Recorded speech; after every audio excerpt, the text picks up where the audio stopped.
अस्सलाम वालेकुम dear students, मेरा नाम मोहम्मद आसिफ है और इस वीडियो लेक्चर सीरीज़ में जो हम कोर्स पढ़ रहे हैं उसका नाम है विजुअल प्रोग्रामिंग। स्टूडेंट्स, ये वीक नंबर 10 और लेक्चर नंबर 16 का क्लिप नंबर 2 है। इससे पहले हमने डिफरेंट विंडो फॉर्म एप्लीकेशन के लिए प्रोग्राम लिखे जिसमें हमने एक मैसेज डिस्प्ले किया, वो स्टैटिक था। दूसरा जो था वो डायनामिक हमने किया, उसको हमने कट और पेस्ट करके भी आपको शो करवाया। दूसरा फिर हमने इससे पहले मैसेज बॉक्स में आपको कुछ मैसेज बॉक्स शो किया, लेकिन उसमें स्टैटिक टेक्स्ट हमने डिस्प्ले किया। आज जो हम लोग प्रोग्राम करेंगे विजुअल स्टूडियो के अंदर वो उसी को कंटिन्यू करते हैं। हमने जो टेक्स्ट बॉक्स जो हमने मैसेज बॉक्स डिस्प्ले किया था, यहाँ पर आपको नज़र आ रहा था, उसमें वो जो टेक्स्ट था वो स्टैटिक टेक्स्ट था। मैं चाहता हूँ या हम चाहते हैं कि हम वो जो टेक्स्ट है वो रनिंग टाइम में हम चेंज करते रहें। कैसे करेंगे? तो ऑलरेडी ये चीज़ हम प्रैक्टिस कर चुके हैं। ये जैसे आपको मैंने यहाँ बताया था, जो हमने यहाँ पे रनिंग टाइम में टेक्स्ट बॉक्स में लिखेंगे, बटन पे क्लिक करेंगे, वो यहाँ लेबल में डिस्प्ले हो। तो अब लेबल में डिस्प्ले होने की बजाय वो डिस्प्ले हो आपके मैसेज बॉक्स के अंदर। तो सबसे पहले मुझे चाहिए होगा आपका एक text box. Let's say control C control V कर देता हूँ। मैं यहाँ से भी कॉपी पेस्ट कर सकता हूँ और वहाँ से आप पिक एंड ड्रॉप भी कर सकते हैं। लेकिन अलाइनमेंट अगर आप देख रहे हैं तो यहाँ पर आपको एक लाइन शो हो रही है, तो मेरे लिए बड़ा आसान है। और अगर आप चाहें तो इसके साथ भी आप अलाइनमेंट कर सकते हैं। अब नंबर 1, नंबर 2 आप ये कर सकते हैं कि प्रॉपर्टीज़ में राइट क्लिक करके प्रॉपर्टीज़ में आप जाकर इसका नेम आपको पहले पता होना चाहिए। तो मैं चाहता हूँ रनिंग टाइम में यहाँ पर मैं कुछ लिखूँ, यहाँ पे मैं क्लिक करूँ और मैसेज बॉक्स में वो वाला टेक्स्ट डिस्प्ले हो। लेट्स सी, इसको जल्दी से देखते हैं। मैं इसी के अंदर कोड लिख रहा हूँ, तो यहाँ से आपके पास इसी को मैं यहाँ से कमेंट कर देता हूँ और जो इससे पहले वाला प्रोग्राम मैंने लिखा था, मैं दोबारा से मुझे चाहिए होगा मैसेज बॉक्स डॉट शो।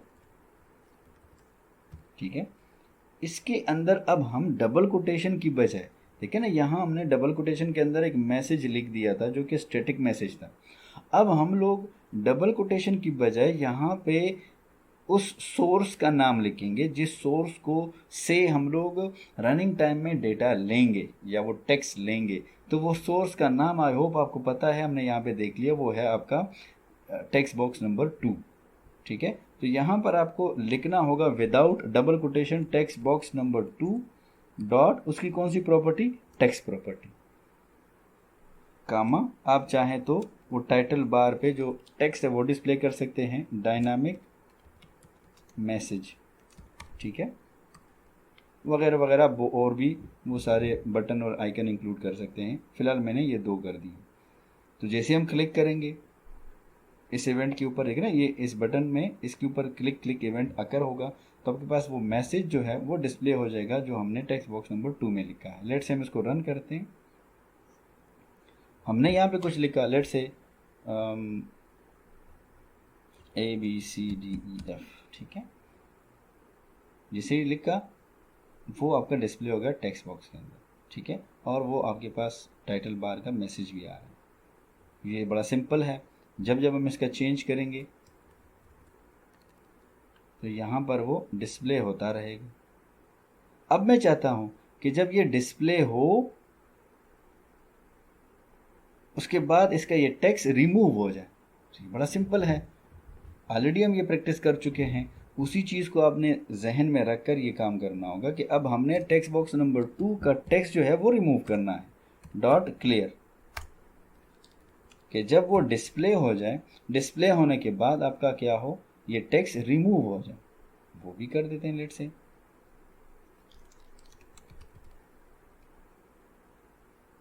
ये आपके पास जैसे हमने लिखा ओके हो गया, ख़त्म।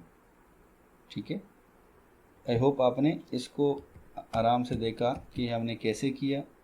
Text box number 2 dot clear करके जैसे ही ओके किया, आपके पास वहाँ से वो रिमूव हो गया। नंबर 1। नंबर 2, अब हम थोड़ा सा आगे मूव करते हैं। लेट से हमने यहाँ पर कुछ भी ना लिखा, कुछ भी नहीं लिखते, इसको एम्प्टी छोड़ देते हैं। तो जब डिस्प्ले करेंगे तो ये एम्प्टी शो कर रहा है, जो कि नहीं शो करना चाहिए।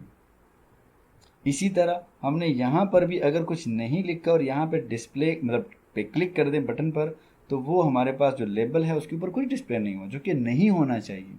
तो इस तरह की चीज़ों को हमने रोकना है with the help of programming. कैसे रोकेंगे, लेट्स सी, मैं आपको बता देता हूँ। लेट्स से मैं यहाँ पे कर देता हूँ, ऑलरेडी हम इस बटन के ऊपर कर रहे हैं, इसी बटन के ऊपर, ठीक है। आई होप हम सब ने प्रोग्रामिंग कर पढ़ रहे हैं, तो प्रोग्रामिंग के अंदर आपने इफ़ स्टेटमेंट पढ़ा होगा। इफ़ स्टेटमेंट के थ्रू हम ये चेक करेंगे कि हमारे पास ये जो टेक्स्ट बॉक्स नंबर 1 है, क्योंकि हम 1 की अब इस दफ़ा बात कर रहे हैं, टेक्स्ट बॉक्स नंबर जो 1 है क्या वो एम्प्टी है कि नहीं है। अगर एम्प्टी है तो हमें कुछ और करना चाहिए, और अगर एम्प्टी नहीं है तो वो डिस्प्ले कर देना चाहिए। लेट्स सी, हमें एम्प्टी है तो एम्प्टी के लिए क्या कैसे चेक करेंगे, तो टेक्स्ट बॉक्स नंबर 1 की बात हो रही है, डॉट उसकी टेक्स्ट की बात हो रही है, और बड़ा सिंपल है, मैं आपको बड़े सिंपल तरीके से आपको समझाता हूँ, ठीक है ना। Text box 1 dot text equal operator है, और उसके बाद हमने एम्प्टी का लिख दिया। ये हम किसी और तरीके से भी कर सकते हैं, लेकिन ये बड़ा सिंपल तरीका मेथड है। तो वो कंपैरिजन कर रहे हैं कि टेक्स्ट बॉक्स 1 और ये जो दोनों इसके अंदर जो टेक्स्ट है और ये टेक्स्ट क्या इक्वल हैं। अगर इक्वल है इसका मतलब हमने लेबल के ऊपर टेक्स्ट बॉक्स के अंदर कुछ नहीं लिखा। तो जब कुछ नहीं लिखा तो डिस्प्ले भी नहीं करना चाहिए, तो हम यहाँ पर एक मैसेज बॉक्स डिस्प्ले कर देते हैं, dot show the text box 1 is empty. ये मैसेज डिस्प्ले हो अगर वो एम्प्टी हुआ तो, ठीक है।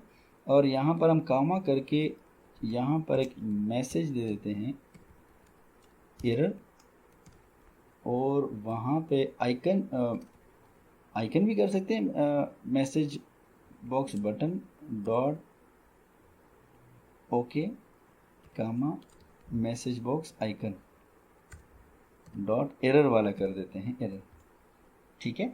तो अगर आपके पास ये टेक्स्ट बॉक्स एम्प्टी आ रहा है,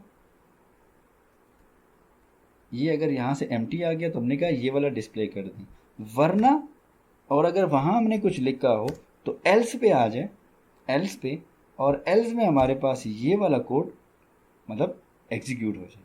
अगर अब यहाँ पे कुछ आपने लिखा तो ये फॉल्स हो जाएगा, नीचे आ जाएगा, और वो जो है टेक्स्ट बॉक्स में जो भी कुछ होगा वो लेबल में डिस्प्ले हो जाएगा, ठीक है। तो ये बड़ा सिंपल है। लेट्स से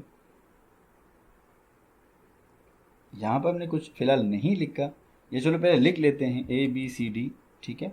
लिखने के बाद वो फॉल्स हुआ और यहाँ पर डिस्प्ले हो गया, ये बड़ा सिंपल है। अब दोबारा मैं यहाँ पे कुछ नहीं लिख रहा और ये इस बटन पे क्लिक करता हूँ, तो ये देखना the text box 1 is empty, यहाँ पे एरर आ गया। एरर के लिए जो आइकन है वो मैंने कौन सा चूज़ किया, एरर वाला। तो आई होप आपने इसको देखा। इस कोड को हम कैसे लिखते हैं, सिंपल सा हमने इफ स्टेटमेंट लिखा, उसके अंदर हमने कंपैरिजन की, मैसेज बॉक्स हमने इस दफ़ा यूज़ किया। अगली बार हम चाहें तो हम हम यहाँ पर कोई लेबल वगैरह डिस्प्ले करके उसके कलर वगैरह चेंज कर सकते हैं, या इस टेक्स्ट बॉक्स का जो बॉर्डर है उस बॉर्डर का कलर चेंज कर सकते हैं अकॉर्डिंगली, ठीक है। तो ये आई होप आपको इस प्रोग्राम की समझ आ गई होगी कि प्रोग्राम में हम करना क्या चाह रहे हैं।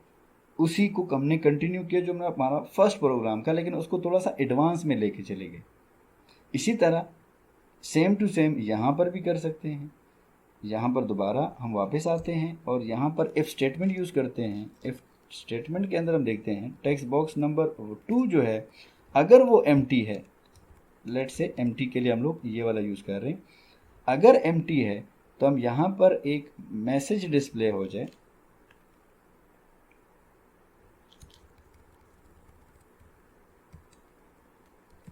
Text box 2 is empty, please right something, ठीक है। और यहाँ पर जो मैसेज है वो मैं मैसेज यहाँ पे मतलब जो वो चेंज कर देता हूँ, एरर एरर, ठीक है। और अगर यहाँ पर आपके पास वो नहीं है लेट से, तो हम इसी को कॉपी करके यूज़ कर सकते हैं, मसलन Ctrl+C और आपका Ctrl+V आ जाएगा। अब इसकी जगह हम लोग यूज़ कर लेंगे जो डायनामिक मैसेज है, तो डायनामिक मैसेज हम लोग टेक्स्ट बॉक्स नंबर 2 से ले रहे हैं, उसकी टेक्स्ट प्रॉपर्टी से।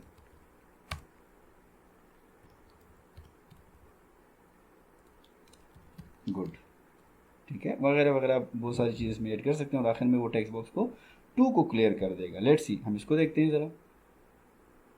यहाँ पे हमने कुछ लिखा, लेट्स से पहले कुछ भी लिखा आपने और फिर आपने जो डिस्प्ले किया वो आपके पास आ गया, गुड वगैरह, ठीक है। लेकिन अगर आपने यहाँ पे कुछ नहीं लिखा तो आपके पास आ जाएगा text box 2 is empty, please right something with in the text box number 2। तो ये था आज के लिए, और हमने देखा कि कैसे हम लोग डायनामिक मैसेज प्रिंट कर सकते हैं, कैसे हम लोग जो एरर मैसेजेस हैं वो शो कर सकते हैं, या हम कह सकते हैं कि वैलिडेशन आपने देखनी होती है कि आपका ये टेक्स्ट बॉक्स एम्प्टी अगर है तो जाहिर सी बात है वो, अगर आप इसको नहीं रोकते तो आपके पास वो एम्प्टी डेटा चलता जाएगा। ठीक है, आज आपने यहाँ पर एम्प्टी डेटा इंसर्ट किया तो कल आखिर में जाकर एक फॉर्म से दूसरे फॉर्म में एम्प्टी डेटा मूव करेगा, या फिर एट द एंड जब हम डेटाबेस कनेक्ट करेंगे तो डेटाबेस में भी एम्प्टी डेटा चला जाएगा, कोई भी हो सकता है, तो फिर वो वहाँ पर प्रॉब्लम क्रिएट करते हैं। तो हमने इस तरह के एम्प्टी या इस तरह का जो जो भी वैलिडेशंस होंगे उनको हमने कंट्रोल करने होंगे। सो आई होप आपने आज का लेक्चर सुना होगा, और आई होप आपने इसको गौर से करना है अपने प्रोग्राम, अपने कंप्यूटर्स के ऊपर। अगर किसी को कोई प्रॉब्लम है, कोई क्वेश्चन है, तो आप मुझसे पूछ सकते हैं। मेरा ईमेल एड्रेस है asif@northern.edu.pk। थैंक यू, अल्लाह हाफिज़।